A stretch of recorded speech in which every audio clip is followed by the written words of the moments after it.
about 10 days before I actually went in to be seen, I went to my car to go to leave one day, and I forgot something, so I jogged back to my front door, and it's only a short jog, maybe 60 yards. I had a crazy pain from sternum to throat there, and it lasted about 2 minutes, and the weather was cold. And I thought, wow, it's just the cold weather there. Overexerted myself or something like that. Then it continued on for about the next 5 days, and then the level of physical activity required to bring this pain about dropped. It was as simple as me rolling over in bed, or as simple as me going up 3 stairs.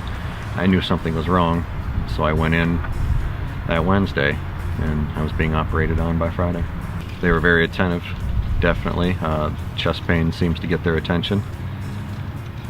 I was there for a short while. We had a couple of tests, and they kept me for overnight observation, and then I went for my heart catheter in the morning. After the heart catheter, they moved me up to the Cub unit, and as soon as I crossed the threshold into the Cub unit, you know you're somewhere.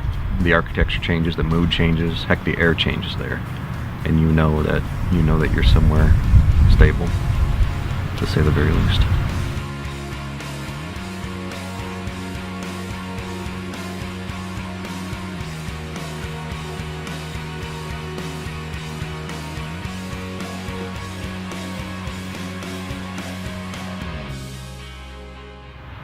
You certainly get scared, you certainly wonder, and this was my first and only surgery so far in my life at age 41. I just turned 41 in December.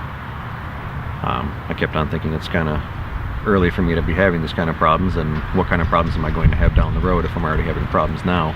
But I seem to be good for the long haul at this point. It just wasn't the fact of Allegiance being a community hospital that drew me to it. I mean, it was good to have my family and friends be able to stay right in town to come see me.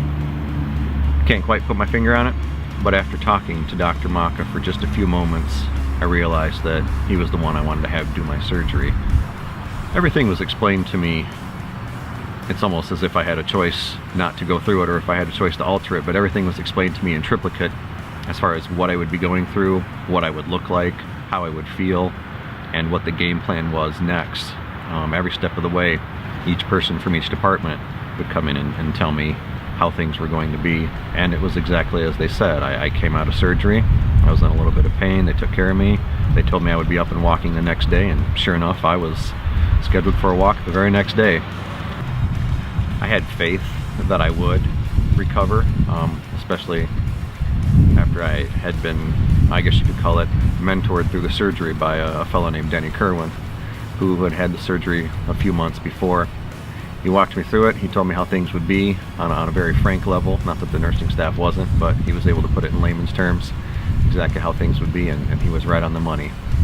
And he was already up and around and quite active, and still fresh from his surgery, and he was already well recovered.